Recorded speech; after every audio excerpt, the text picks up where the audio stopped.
I walked into Steve Madden the other day in Toronto, and I was like, look at these shoes. And I walked out of the store. Look at them. Those are cute. Like, what the fuck? Are you good? Yes. Because I haven't. She's the only person that I've been able to be fully myself, like fully. I don't know why.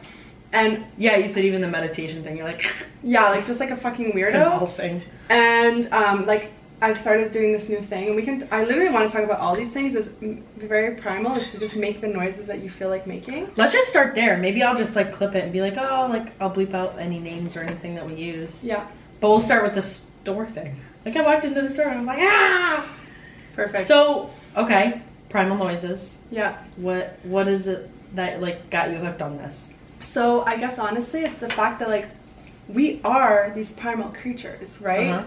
And so we're in this world now where like we're fully suppressed, and I feel like we're moving into this new time where we are totally tapping back into this like animalistic primal part of ourselves. Yeah. I mean, I believe in it. I really believe in it. I think it's like, it's what makes people successful and desirable. Yes. It's those animalistic qualities, but in today's day and age, we just present them in such a different way.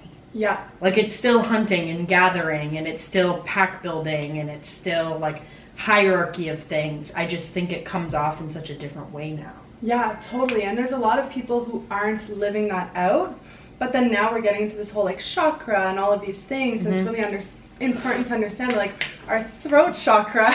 Sorry, so you guys can't see this, but like we're drinking tea and she just like licked the table. Well, because it's like, I don't know what's going on. This happened earlier. It was like the lid. There we go. The lids are like broken or something. I don't know, but I'm hoping that I fixed it. All right, so I think we're good. I did. Now you're holding tea like I do. Okay. This chick literally on multiple occasions at my apartment has held her tea. Like, okay, if you have tea or coffee, hot, cold, okay, hot, right? Because that's like what you hold it with your hand in front of you, vertical, up and down. She tilts hers on like a 45 degree and wonders why it's spilling everywhere. We were in the car like 2 hours ago and she's doing this. I'm like, what the fuck? Why would you do that? It's I'm living life on the edge. I'm like, what sociopath holds any hot beverage on an angle? It's risk. I'm taking unless risks you're falling. These are not the type of risks you should be taking. I'm just always falling. Okay.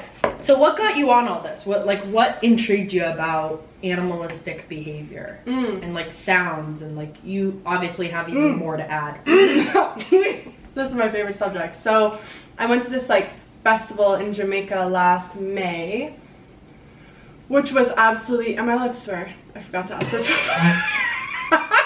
What do you think? Fuck yes. Okay.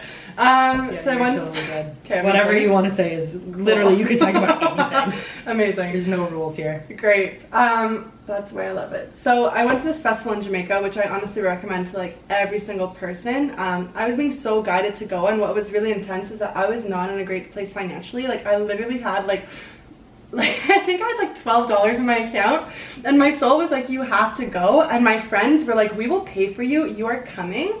And I lost like 7 pounds on that trip because I had no money, so they were just giving me like $50, and I was just buying like, you were a child. You were a child, literally. And I was just like rationing my food and like, but like intermittent fasting, going to meditations all day. Call it intermittent fasting for poor. That's the diet for you. Why? You can't afford 2 out of the 3 meals a day. Doing well. So rough financial time. Yeah. So I ended up, but I knew, you know, when you just have that feeling that you have to go to something. Yeah. So I went. And what's really interesting, and I explain to my clients and other people, is when you're having like crazy resistance towards something is when you're gonna have the most like massive breakthroughs, right?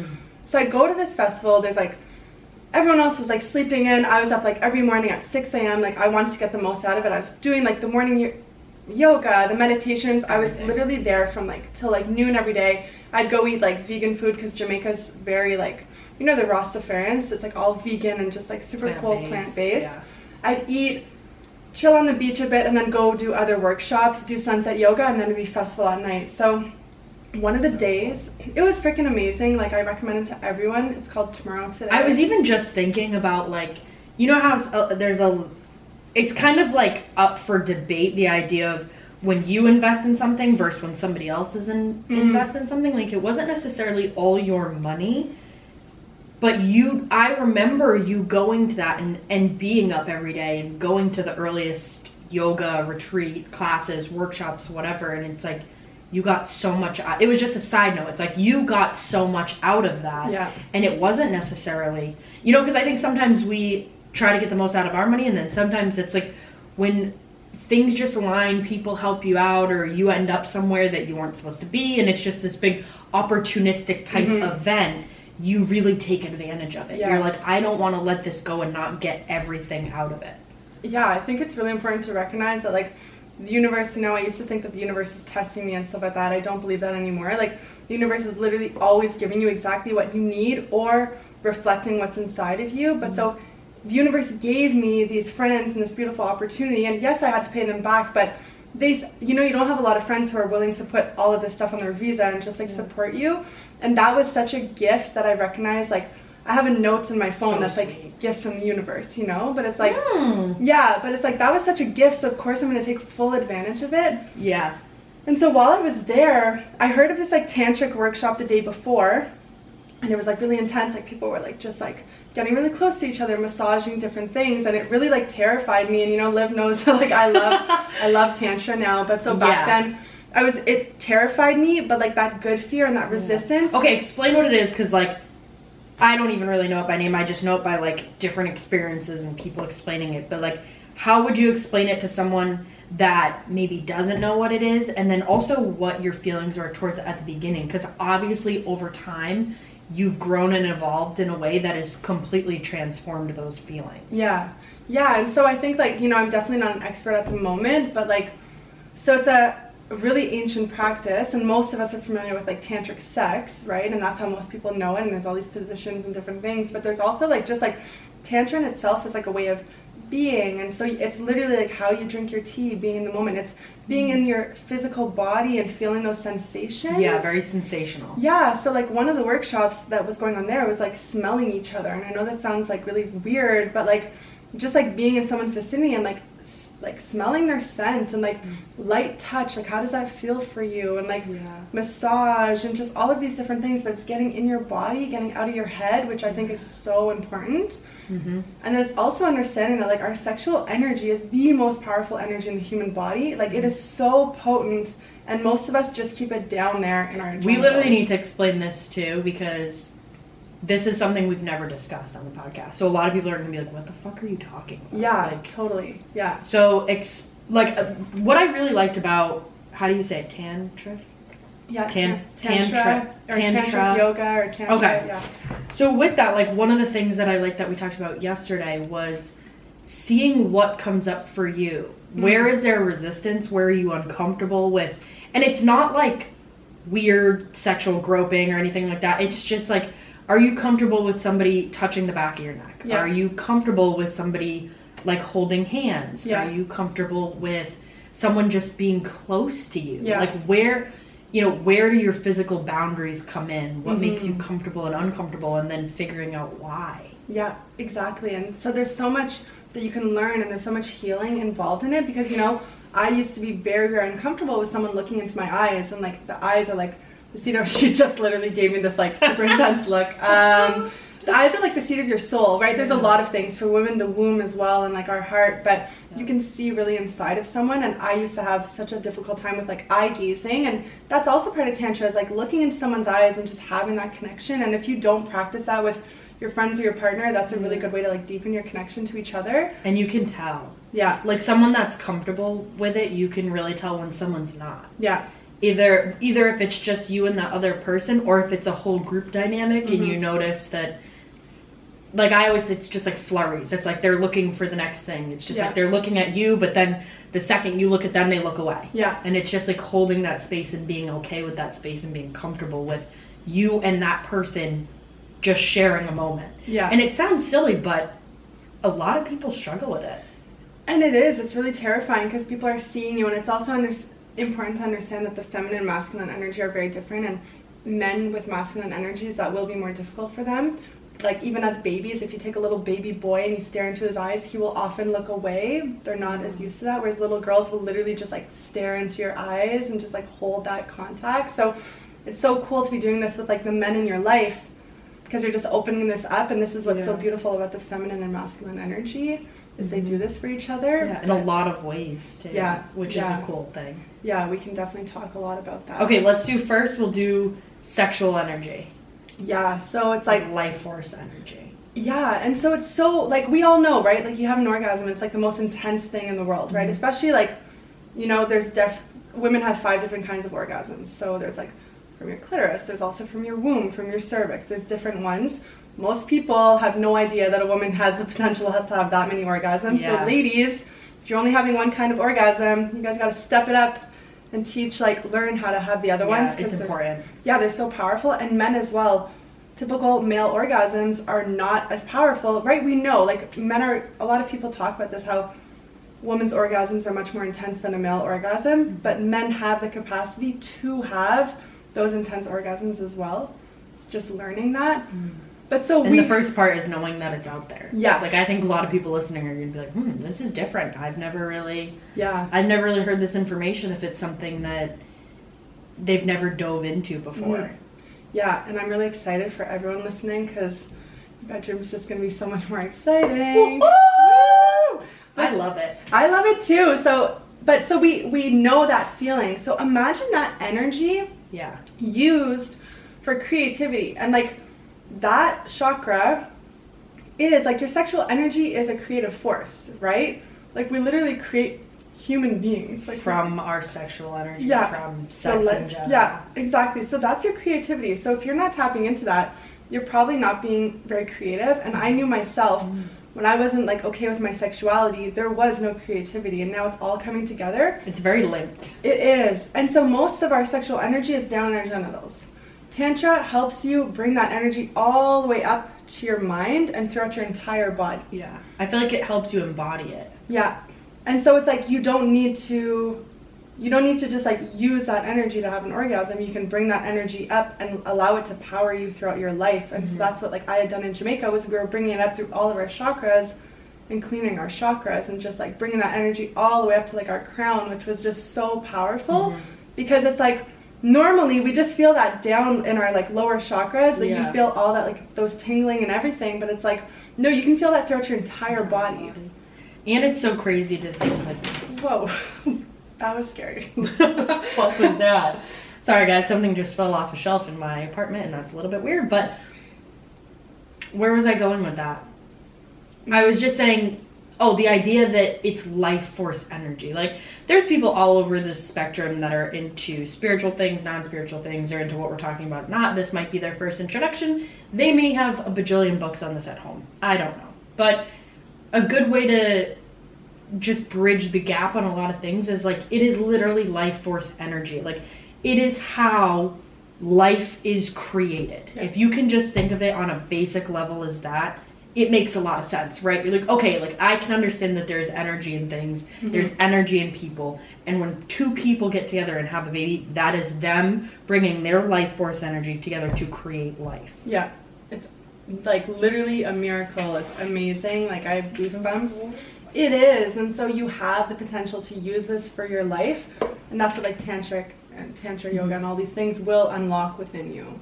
Okay, cool. So I love that. That's definitely something that I haven't tried that I want to. Yeah. Like, I've never done, I do like a lot of yoga, but I've never tried tantric yoga. Yeah. And so I'm definitely going to go get certified in all of this to just bring so much more of this. Yeah, because then you can really like embody it. You can really show people this is all the different avenues, this is all the different ways that you can connect with yourself. Yeah. Because that's what it is at the end of the day, right? Is really connecting with yourself. Yeah. And like, I recently went to a workshop and like Liv heard all about it, and I won't go into all the details on this one, but it unlocked something within myself that it unlocked an acceptance of myself, and I was just able to show up so much more powerfully after that, and I'm just excited to keep like diving into this even more and more. Yeah. But it will help you become like fully self-expressed, much more okay with your sexuality and yourself as like a human being. And I think so many people get confused with sexuality. Like, I don't I just have that, like, when a lot of people say it, it gets perceived as, like, gay or straight or bisexual, and it's just, like, it's not even that. It's just being comfortable as you, as a sexual being, almost. Yeah, totally. And I think that the society that we live in, it's like such a taboo, right? Like, I'm very open talking about it, and so are some of my friends, and to a lot of people it's like, oh my gosh, like, shh, like, don't talk about sex and don't, like, do these things. Yeah, people think it's weird, and I think it's weird that they don't. Yeah, like, it's literally part of us. Like, why are we denying this, like, massive aspect of ourselves? Huge. Yeah. And I always think back, it's like, it is the number one thing that we are designed to do. Literally. And it's like the thing that people don't talk about. Yeah. It's like, if you don't talk about it, what the fuck? Like, there's so much mixed information and, like, poorly led information that it's like, if you don't talk about it, you may not know of, like, 5 women orgasms, or that men can do that. And I love the work that you're doing, and I love the work that some of the other people that we're following are doing, because it's really eye-opening. And I think the biggest thing is it leads to happier and healthier lives. People are able to be happier when they're accepting of themselves and all in every little small crevice of themselves. Yes. You know? Yeah. I think that's huge. I also want to talk about masculine and feminine energies. Can you explain that to the audience? Yeah, so, like, this has nothing, I've gone into so many not arguments, but, like, debates on Facebook, trying to explain to, my Facebook is lit, guys, like, literally, but, I'll tag all their stuff below, per usual. I ask a lot of questions on Facebook, and so I was talking about masculine and feminine energies, and it has nothing to do with gender. So, you can be a woman who has a masculine core, you can be a man who has a feminine core. It's very easy to tell the difference, but it's understanding, it's like, it's not yin and yang, it's yin yang. So this is, like, the most ancient way of looking at, like, both of our energies, and they go together. And so if you look at, like, the yin yang, there's, like, it's like black and white, but then you also have the dots, right? So you have a little bit of, like, the white and the black, and the black. Yeah. So we have a mixture of both, right? So a lot of men are too much in their masculine, and a lot of women are too much in their masculine, or too much. We don't see a lot of women who are too much in their feminine now. We see a lot of women who are really embracing their masculine, and then men who are in their masculine, but not in, like, the typical sense of masculinity. Yeah. More in, I don't like this term, but, like, toxic masculinity. Again, I don't like that. But so it's not real masculinity. No. Like, real masculine. I always say this is like an overarching theme and principle for anything. It's like, if you're ever hearing a principle on this podcast and you're thinking, I wonder if I've gone through that, or I wonder if I've done that type of work, if you're questioning it, the answer is probably no. Because there's typically some physical transformation, there's, like, some type of work that you have to throw yourself into, and it can come from a book, it can come from discussion, it can come from working with someone, but there's some type of life transformation that goes on a lot with any of the topics that we... So it's like the masculine, so back in the days, men would have, like, a ritual that would take them from being boys to men, and to tap into that masculine part of themselves, right? So there would be, like, an entire, like, bunch of men would gather. Maybe they would, like, fight. Maybe they'd have to go out in the woods on their own. There would be something that would basically transition them from boyhood to manhood. Women still have that, right? So we get our periods, and then we transition to womanhood. Men don't have that anymore. So what we're seeing in the world is men who are still acting like boys.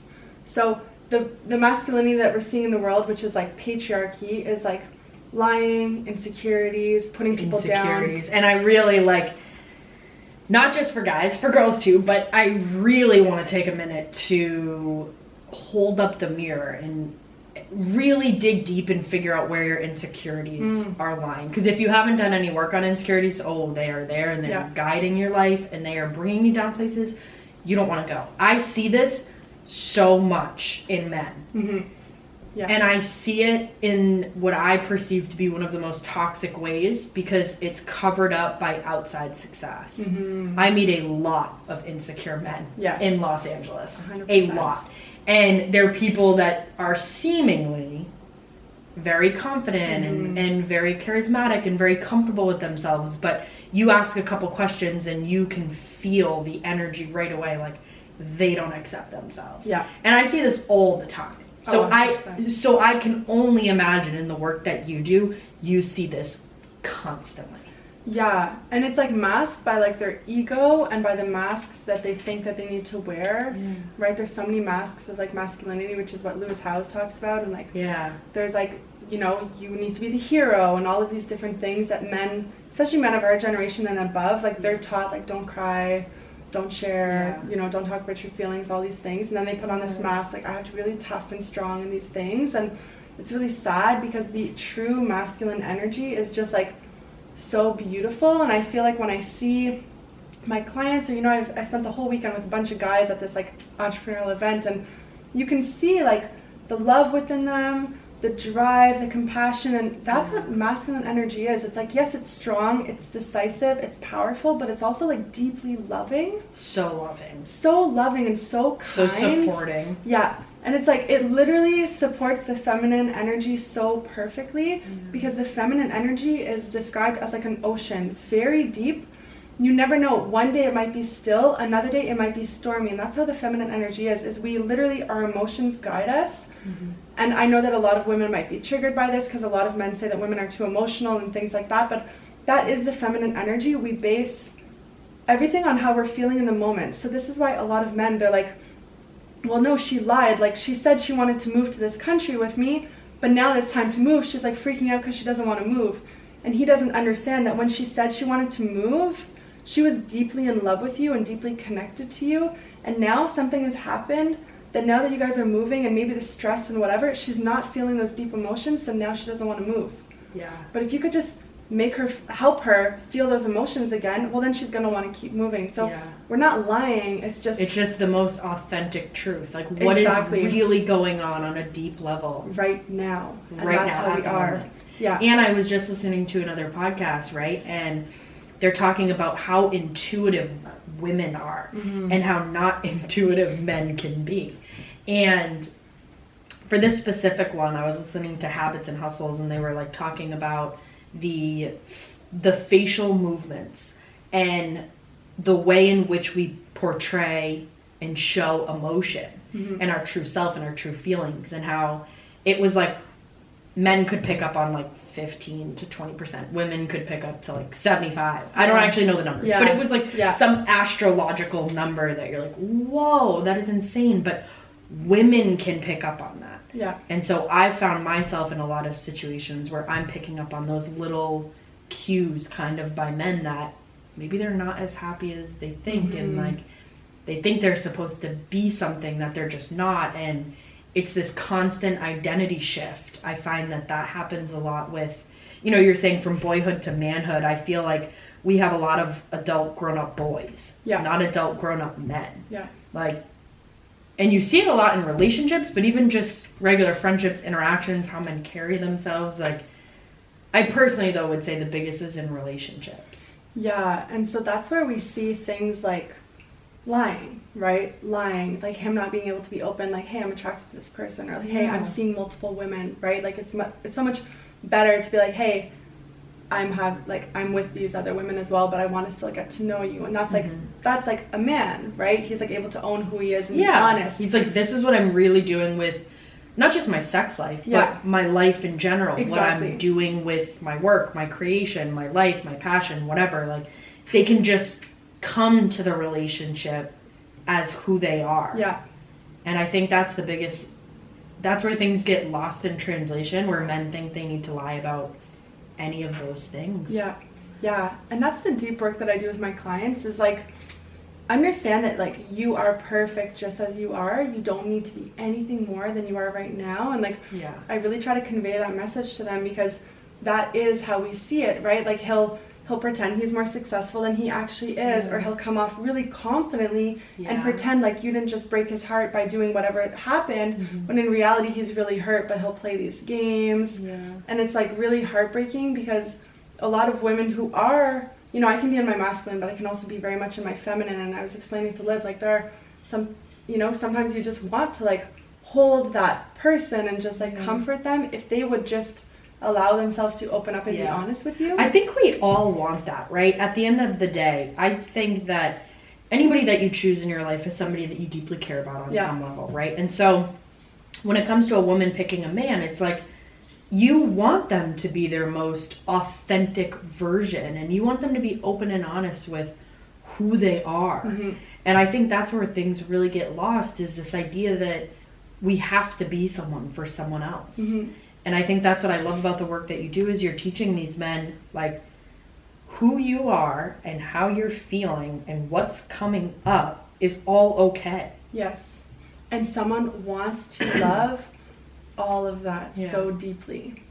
And I think that that's so beautiful. And like, I can say, you know, like, I'm single and I want to love someone on all of those levels, and like have that unconditional love for someone. And I think that this is really scary for a lot of men. Most people need to. Most people Yeah. want that, but they're Yeah. just scared. We're scared because we've never had it. Even though our parents say that they loved us unconditionally and stuff like that, we were taught as kids, like, if something happens, you're not good, and these Yeah. you're put in the corner and these things. So then when we grow up, it's like, to actually be fully loved and accepted by another human being is terrifying, because we don't even know what that feels like. Yeah, we're not even allowing ourselves to get that deep. Yeah. There's so many walls Mm. that are built up over time from different experiences. Yeah. But it's about, I just did an episode last night that's all about conscious relationships. Mm-hmm. And it's like the 5 fundamental principles of conscious relationships. So it was like after our conversation. Yeah, I love it. And which I loved. We had such a good conversation about it, but that truly is where you start, is with your friendships, with Yeah. the people that you're closest with now, that you trust. And then it's like, when you and I invite men into our lives, when we meet people, it's like, you're either with us or you're not. You know, like, you're either kind of on this path of, this is how open and honest we are with our friendships. Mm-hmm. Imagine what we're going to be like in a relationship. Like, you have to match that caliber. Exactly. But I feel like that's a good kind of takeaway, is to start building more conscious relationships, because then you're really able to identify your insecurities and your ego and what it is that you project and how you're holding yourself back. And when you can do that work as an individual, then you can do it as a partner duo in Yeah. any kind of relationship or team. Yeah, and so it's like, my favorite thing that I say all the time on Instagram is, the way you do one thing is the way you do everything. And you know, I'm like a broken record with that, but I see it with my I love clients. that. I love it too, and it's just like, I don't understand why we think that friendships have to be different than romantic relationships. Yeah. We can have really, really deep connections with our friends, and like, Liv and I are proof of that. Like, you know, really are. we really do like share, and this is a new thing, because recently I've told myself that I was going to be very, very conscious and open. I've always been very open with people, but that I really wanted to cultivate conscious relationships with everyone in my life. And so everyone in my life is getting just like the full rawness of myself. And it's scary. Like, you know, yesterday I had to share some things with Liv, and like, I was scared of how it was going to happen, but obviously she was like, she's beautiful and she's perfect, and she just took it so well. And it wasn't even, you know, it was just like, she accepted me and like listened to what I had to say. And that, Of course. yeah. And so start with your friends, start with your family, start just having those conscious relationships, start practicing it. It's a practice at the end of the day. Yeah. And realizing, like, even with the masculine and feminine energy, it's always a dance. It's always a balance. Yeah. It's, like, I believe in finding balance. There's a lot of entrepreneurs out there that are saying, like, balance doesn't exist. And it's like, okay, like, that's fine for you. I think that, you know, I kind of like saying that it's less of a balance and more of a dance. It's, you're going to go forward this time, you're going to go back, you're going to go up, you're going to go down. You're always going to find your homeostasis. You're always going to find your center of gravity. It's about testing the waters and figuring out what works for you. And especially with the masculine and feminine, asking yourself some of those important questions, like, where am I showing up in my most authentic self? Where am I showing up in my masculine? Where am I showing up in my feminine? Where am I maybe disconnected? Yeah. I think that's a huge place to start too. Definitely. And those are the tough questions that really matter. And, you know, it's accepting where you're at. And if you're a woman and you're masculine right now because you're hustling and whatever, that's great. But it's also looking, I think that it's really important to also just mention that in a relationship, in a romantic relationship, if you have a masculine person and a feminine person, it's really important to understand that the reason that you guys are so attracted to each other is because of your polarity between the two of you. And so as someone who's connected to their masculine, so someone who's a masculine core, again, it doesn't matter your gender, but if you're masculine, you need to understand that the feminine energy that you are deeply attracted to, and I've heard a lot of men say this, she will be a little bit wild and untamed, and she will be very emotional. And I've had a lot of my friends be like, she's too crazy, she's too emotional, and then he breaks up with her because he can't take it, and he goes and finds a woman who is not as emotional, which means that she's not as in her feminine. Maybe she's a balance of masculine and feminine. And then I've heard him say, well, the sex isn't as good. Well, of course it's not as good because you don't have that polarity, right? We need that polarity. So men, it's really important for you to understand how to work with the feminine, and how to allow her to be her emotional self and still be attracted to her without going, oh, I'll talk to you when she's less emotional. Same with the guy too, or I mean the girl, if we're talking male, female, whatever.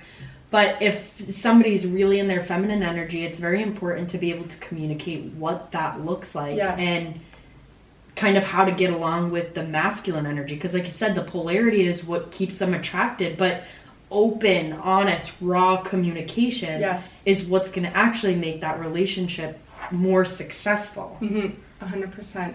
Yeah, and so it's sharing, like, hey, I'm really emotional right now, and you know, the masculine, the role of the masculine energy is to open her up and take her out of those emotions. And the masculine can do that in so many ways, by being playful when she's really emotional, or by laughing or kissing her or doing something, whatever. Even just creating a safe space. Yeah. Like just inviting that, like, and once again, we do this in all of our relationships. I'm so glad we had the conversation we did last night, because it's like, it's almost like everything is in a box. And it's just like one person has the courage to like open the ribbon and be like, let's open it. And then it's like, okay, like what's in there? Like, let's dig around. Let's kind of bring things to the surface in a sense. And it's like, it takes, and I feel like anybody can do that. You can do that in your friendships, you can do that with your family, and you can do it in your romantic relationships where you have the courage to be honest and open and, you know, kind of transparent with people about what is really going on with you and how you feel about this person and where you guys are really at. Yeah. And so it's, again, I think you touched on this last night. I fell asleep while she was recording her podcast. I was just so tired. But I think you touched on this because we had spoken about it. Any conscious relationship, it's all about your growth. You have to understand that as a human being, you come into this world alone. You will leave this world alone. And yes, human connection is so important. But ultimately, your growth as a spiritual being is the utmost important thing in your life. So all of your relationships should be supporting your growth. I love that. So that's what it is. So yesterday when we unpacked all these things, right, and we were just like unpacking our own emotions, and we had this beautiful conscious like connection and conversation, and it's looking at these things going, well, what does this mean to be true about myself, and how can I grow, and what am I going to do next time so that these emotions don't arise within myself? Like, how can I grow as a spiritual being? And I think if that, you know, if our conversation, right, if I didn't support you or you didn't support me, both of us would have looked at that relationship like, is this conducive to where I'm going? Is this feeding into the growth, the type of growth that you're talking about? Yeah, exactly. And it's tough, you know, I'm very, I don't want to say cold with my relationships, but I look at them very like from an observational point of view, and I look at all of the relationships and everyone in my life and everything in my life, the food, everything that I'm doing to myself, and I ask myself, is this helping me grow? Is this helping me evolve? Will this like help me on my journey? And if not, then I don't have an issue being like, I send you so much love, but I'm going to shelf this friendship or whatever it is. You have good intuition so that you're able to pick up on those things, and then you have good boundaries where if this actually doesn't make me happy, then I will lovingly part ways. Like, it's not like a big uproar or whatever. It's just like, I mean, you even said, you're like, when I go out for dinner or when I do a coffee date or something, I really save those slots in my week for the people that I care about most, for the people that I love most. So the people that are just taking time or anything, right? Yeah. It's like you have those clear boundaries in place that are like, this is my life and this is what I'm trying to do. And you either fit like a puzzle piece or you don't. We either work or we don't. And it's like you have that strength and intuition and boundary dynamic that allows you to really live and practice that, which I admire. I love that. Thank you. And I appreciate that because you know, Liv has known me for a long time, and even just a year ago, I did not have those boundaries. Yeah. A year ago, I was really just people-pleasing, doing all these things for other people, and it has been, trust me, it's so scary setting those boundaries. It's so, so, so terrifying, but oh my gosh, it feels so good to just be fully living truth. We'll talk about that and then we'll wrap it up, just because I'm having fun. But even with that, like a year ago, it's like, I know we had a conversation about like dessert, and it's like, get what you want. Yeah. And it's like coming from a place where, like you said, you're in a very people-pleasing state and like state of mind and way of living. How have you made some of this transformation over the last calendar year? Because it's like night and day seeing you, where it was like you wanted to just like command what you wanted in the world, but there was something blocking. Yeah, I think that, like, I'm getting chills because this is such, it's funny because we have all this growth and then sometimes we don't recognize it, and then sometimes it takes, like, incredible friends like Liv and the people around you who will go, like, whoa, have you seen how far you've come? And it's just so, like, thank you for recognizing and honoring that, and it is really wild to see. I think it really came down to, you know, and I'm writing a whole book about this because, like, her face. I'm so excited. And I love this shit. Oh, I fucking love it. It really comes down to bringing awareness to why you do these things, right? So, like, why was I people pleasing? And, you know, it stems from my childhood and not having my dad around and different things and wanting to make sure that I was loved. And so understanding that, but then really starting to, and I just looked at the time, it's 2:22. I always ask my clients, like, what do you want? And I get them to close their eyes and really tap in. I'm like, what do you want? And what's wild is that, like, they'll get an answer right then and there. And it's having the courage, and courage I can't teach. This is something I tell my clients, and when I do my workshops, you can't teach courage. It's having the courage to actually listen to that thing that you want. And I always tell people that that thing that you ultimately want is going to be very, very different from the way that you are currently living. And it's going to be really scary because living as your true self, living like a soul-led life is going to require so much like courage and like moving past fear and all of these things. And so I have a lot of courage within myself, which thankfully, but when my soul told me to do certain things, like I got divorced, I used to wear hijab, I took off my hijab, I got divorced, I moved to Toronto, now I'm making another really big fucking move. Which I just shared on a podcast, which is great. Yeah, there we go. Now it's legit. Yeah, let's spread it in the universe. So, like, you know, I'm making the move here to LA, and it's like scary as fuck, but you have to listen to that deeper part of yourself that's guiding you, because it's always guiding you, and that's like your soul, your higher self, your inner being. You have to really just tap in and be like, what do I really want? Like, maybe you're at work right now and you're listening to this, and it's just like, what do you want out of your life? Are you really happy, or are you acting like you're happy? Are you living your own dream, or are you living the dream that you have been made to believe that you want? Yeah, right? That's a huge one too. It's like, you've always wanted to do this, and it's like, have you? You can change. Yeah. I think that's a huge piece. Is like, we talked about this last night, course correcting. It's just like, I wanted to do this and I don't want to do it anymore. Yeah, exactly. That's okay too. I wanted to be with this person, and then, you know, I grew up, they grew up, life changed, I went through a big awakening, or I changed my career, or like I moved or whatever, and it's like, I don't want to do that anymore. Yeah. That's okay too. It's okay to change the things that like were once staples in your life. It's okay to like have that type of growth. Yeah, you're evolving, right? Like, don't stay the same. So just listen to that part of yourself.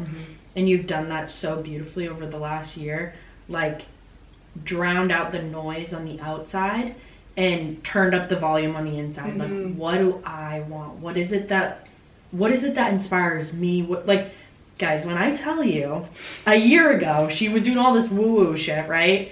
All this spiritual shit, and didn't post it on Instagram, but it was who she was. And she asked, like, one of our friends, like, we were in a group chat, and she's like, no, I feel like I can't bring that side to my work, because it was, obviously you were doing something a little bit different then. So it's just so crazy to me that time can heal and time can change things if you allow it, if you tap in. Over the last, 365 days, for example, you've made a conscious decision every day to become more and more you. And those little decisions every day, whether it's about a dessert or like getting a coffee, or whatever. Yeah. Those things add up, Mm-hmm. and they create. Oh, I don't want to wear a hijab. This isn't for me. This Yeah. isn't. It's not resonating. I don't want to be with this person. I don't want to do this. I want to do things that are more aligned. Mm-hmm. Yeah. Yeah. It's understanding, like, and I always share this, and I know we got to wrap this up, but the present moment is truly all you have. Like, everything that has ever existed in the world and everything that will ever exist exists right now. Past doesn't exist. Let it go. It's literally only exists in your mind, just as the future. Every single decision that you make in the present moment is choosing which life path you're going to be on. Yeah. So if you're at a restaurant and you decide you're going to order the poutine instead of like the really good salad that's going to nourish you, understand that you're now choosing a life path where, hey, maybe disease and unhealthiness and all these things are in that life path. If you choose that salad, you're making a conscious choice to do that. If you're stepping into an event and you decide to allow yourself to play small, understand that you're choosing a life path that's aligned with playing small. Step up, show up. You're choosing a life path where people will notice you and you're going to be really successful. So every moment, stop being so in your head, be conscious, be in the present, make choices, not decisions. Choices are so much more powerful. You get to choose what you want right now in the present moment, because that's all that really exists. That's incredible. Well, I think that's where we're going to wrap it up. Thank you so much for being here today. Thank you so much, Liv. I love you so much. I love you too. Thank you so much for everyone listening. And let's I'll end up like linking. We don't even Amazing. need to do an outro. I'll do an outro and Perfect. I'll link all your stuff. Good. Let's do Ah, it. that was so good. Thank you. That was amazing. That was so good. Okay.